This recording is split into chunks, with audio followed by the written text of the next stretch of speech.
Hi, I'm Dr. Thomas Armstrong, and I'm making a series of short videos to introduce my new book, The Power of Neurodiversity, Unleashing the Advantages of Your Neurodivergent Brain. This is a completely revised and updated second edition of a book that I originally wrote in 2010. The topic of this video is the evolutionary advantages of mood disorders.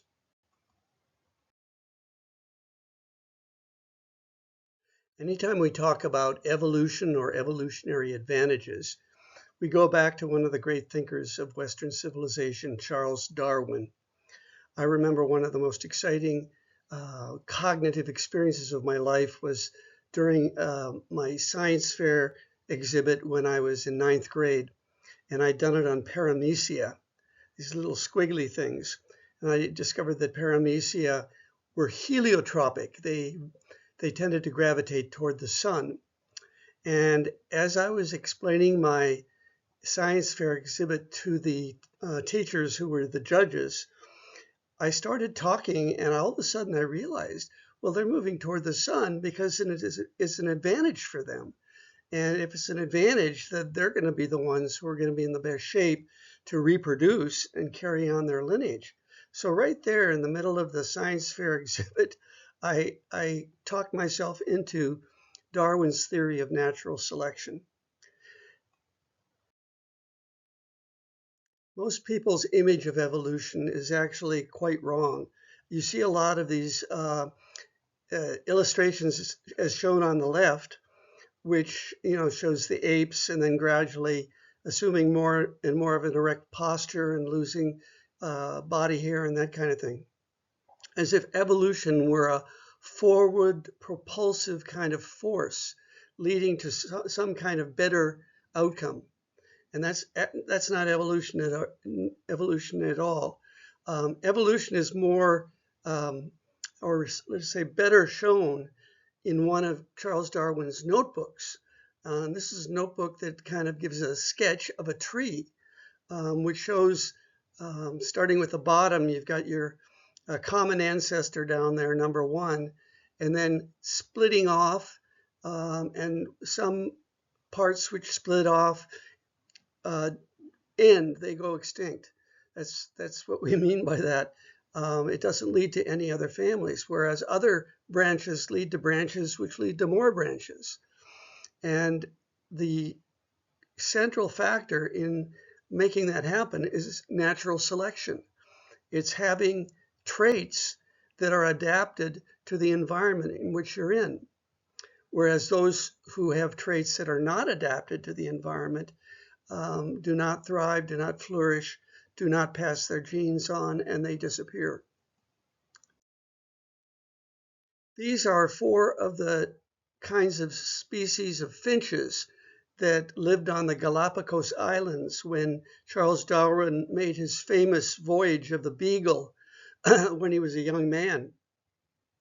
And even though he never traveled again, the 5 years he spent on this voyage was a lifetime of knowledge, which he thought about again and again. And these finches, as you see, have different beaks. And as it turns out, each one of these finches lives on a different island that has a different kind of environment. They eat different things.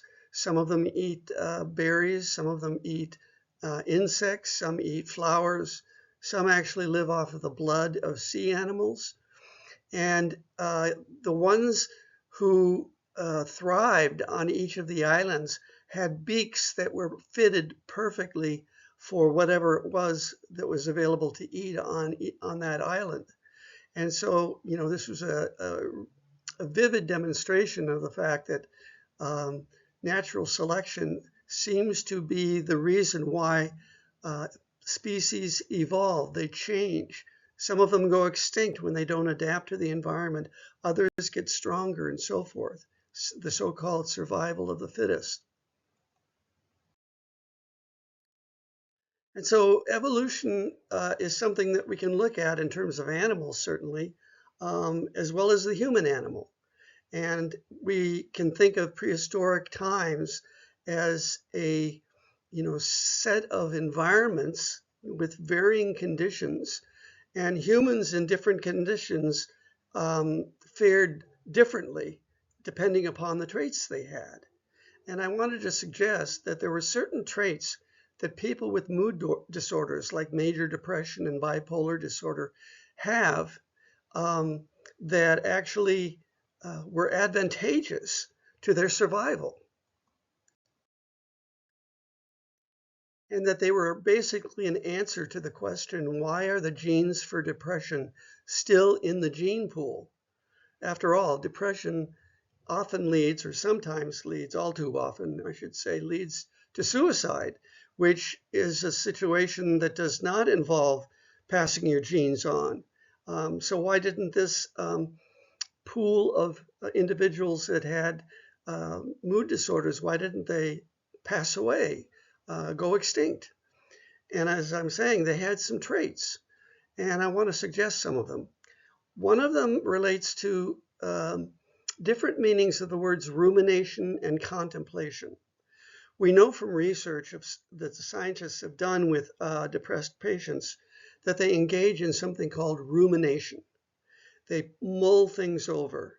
I should have done this differently. I could have done this. Why did I do it this way? Why did I do it that way? I should say that I have personal experience with this because I suffer from major depression disorder. Fortunately, for the last 16 years, it's been in remission, but I've had 5 episodes during my life. And let me tell you, the brain, you lose control of the brain and it just starts cranking out these negative scenarios. And when they talk about rumination, that's what they're really talking about. They're not talking about a cow chewing on his cud. They're talking about a person chewing on all these negative thoughts and feelings and intentions and ideas. But what I want to suggest is that rumination, in many ways, is akin to contemplation. And what I found in neurodiversity is oftentimes scientists will describe an individual or a set of individuals as having, let's say, a specific fixation. This is what they use to describe people with autism. They have this fixed obsession with some, like World War II propellers or something like that. And they'll put it down. But it turns out that special interests may be the key to people with autism's future success. And so a negative can be a positive. With ADHD, they talk about people who focus too much attention on one thing, and they call that hyperfocus. But that's also known as flow. And flow is a state that's highly prized among artists and highly achieved rock climbers, surgeons, and more. And so they take a negative and they take a positive and turn it into a negative. And we need to do the reverse. Well, I think the same thing applies here with depression. They take rumination and they see it as a negative wherever it appears. But I want to suggest that the positive side of rumination is contemplation. So rumination is a negative way of looking at what in a positive way might be deep thinking. A person who ruminates may be chewing on lots of negative ideas, but eventually come to a point where they have a resolution of whatever conflict they're experiencing.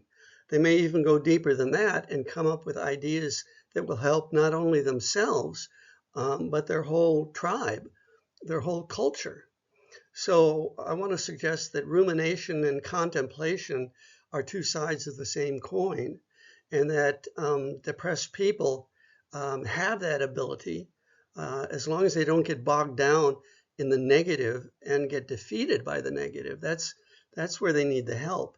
But the actual process of being able to deal with conflict by thinking it through can be a positive aspect that could have led to these prehistoric individuals replicating their genes instead of going extinct. If you're having difficulty with your hunting skills, the last thing you want to do is go out there and keep pressing harder. You'll end up, as food for the woolly mammoth. Whereas if you retreat and you go into your cave and you start contemplating and mulling it over, maybe you come up with a solution. Maybe you decide to go through a lifestyle change and become a shaman instead of a hunter, or a storyteller or something like that. So this deep thinking that depressed people have is an advantage if it's used in the right way. If it's held by hopefully a wise therapist and used as a way of helping them find their way out of the forest, so to speak. Another evolutionary feature that may help explain why depressed people still have their genes in the gene pool is their heightened sense of realism. Scientists have done experiments where they've had groups of mildly depressed and neurotypical people, two groups, sitting at a button that controls a light. And you press the button and the light is supposed to go on. Well, so they leave them doing this, and they find out in reality that there's no connection between pushing the button and lighting the bulb up. It doesn't have an effect. The ones who figure that out first are the depressed ones. And so they have a greater sense of realism, whereas the neurotypicals are thinking, oh, I'm in control of this. Yeah. Yeah, well, it didn't do it this time, but I'll do it the next 3 times. So this heightened sense of realism is a good thing in terms of prehistoric times. As I said earlier, if you're all gung-ho about going out there in the horribly dangerous world of prehistoric existence, you may be more than likely to die and not pass your genes on to the next generation or to future generations, and those traits would be gone. Whereas if you're a little bit on the safe side, saying that maybe I shouldn't rush into this. I'm looking at this guy, and he had the good sense to draw his bow at the same time he was near a cave. So, he said, well, if this doesn't work out, I can always scramble back into my cave with my family, my father, my wife, my little baby daughter or son, and build a big fire and protect myself that way. Someone with those genes might be more likely to survive and pass their genes along.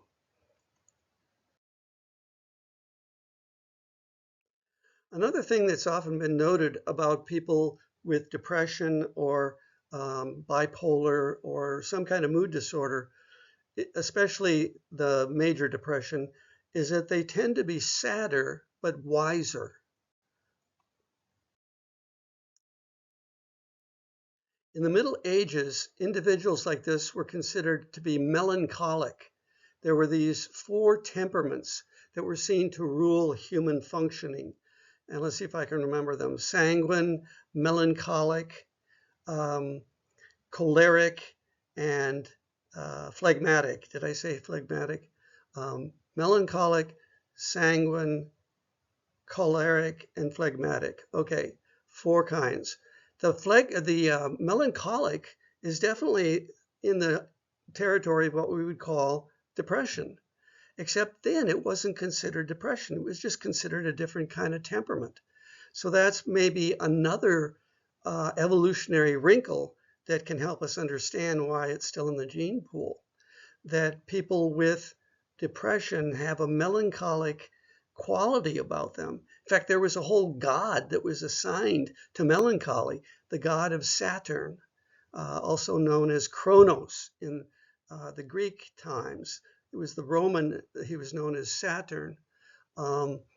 People in the Middle Ages used to have little bowers off the side of their house in a kind of a wooded area with maybe a bench or someplace to sit.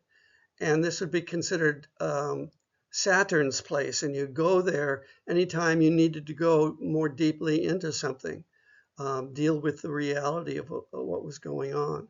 So definitely there's something going on here. There's no doubt that people with depression are sadder than the average individual.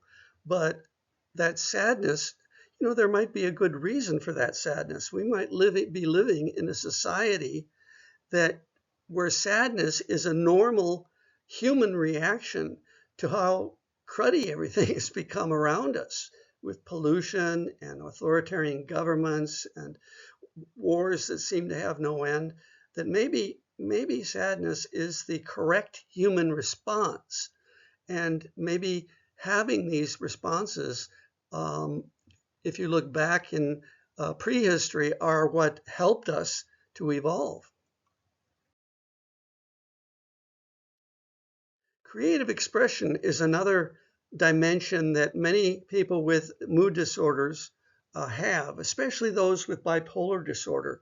They've done experiments at Stanford University, which have linked creativity, higher levels of creativity, to families that have bipolar patients or offspring in the family.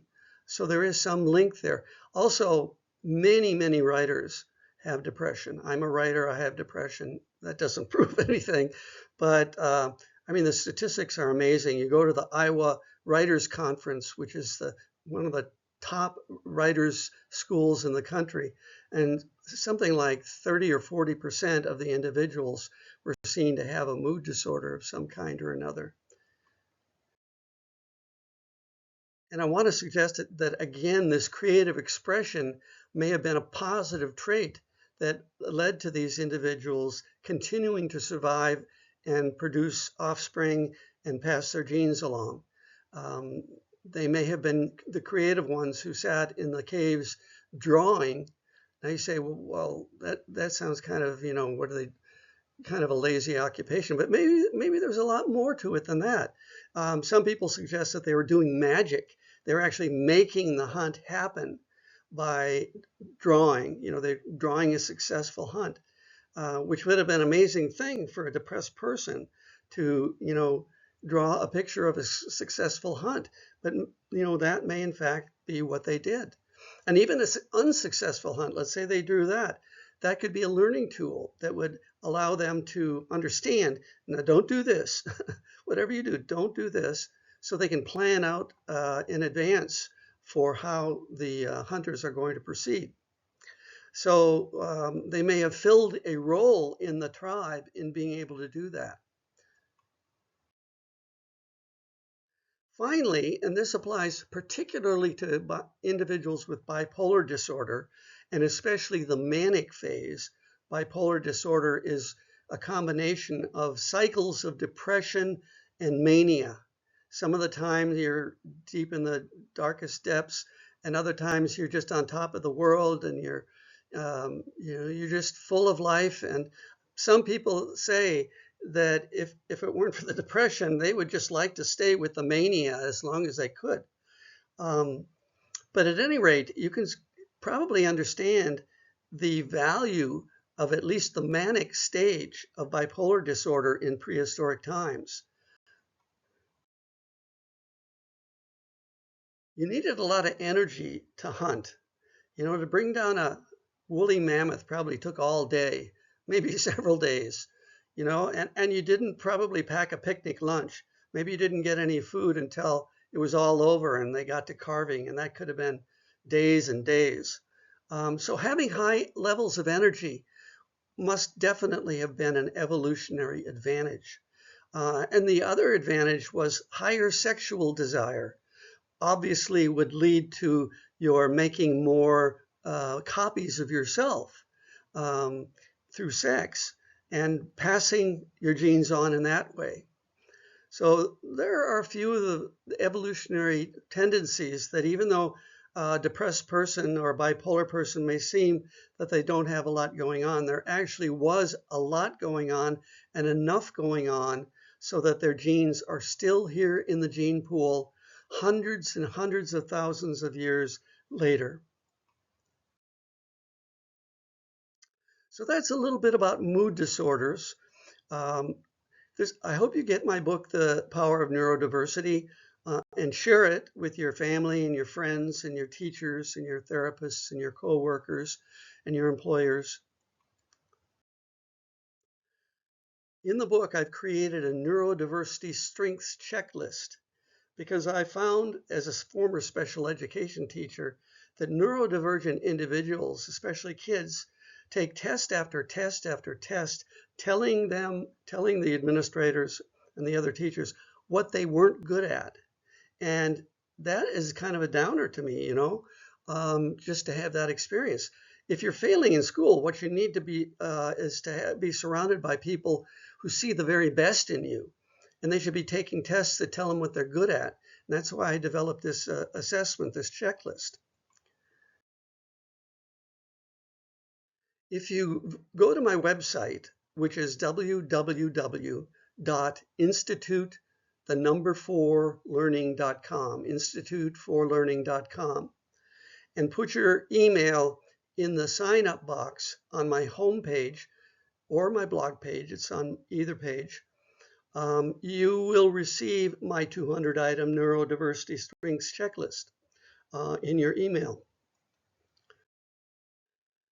If you're interested in these videos and want to know more, this is the 36th video that I've made. And if you want to watch the other 35, go to my channel on YouTube. Just type in Dr. Thomas Armstrong playlists and click on the Power of Neurodiversity playlist. And you'll have access to all 35 videos. And I'll probably make 35 more before I'm done. Thanks so much for listening, for watching, and I hope the information was useful to you. All the best to you wherever you are. Thanks. Bye.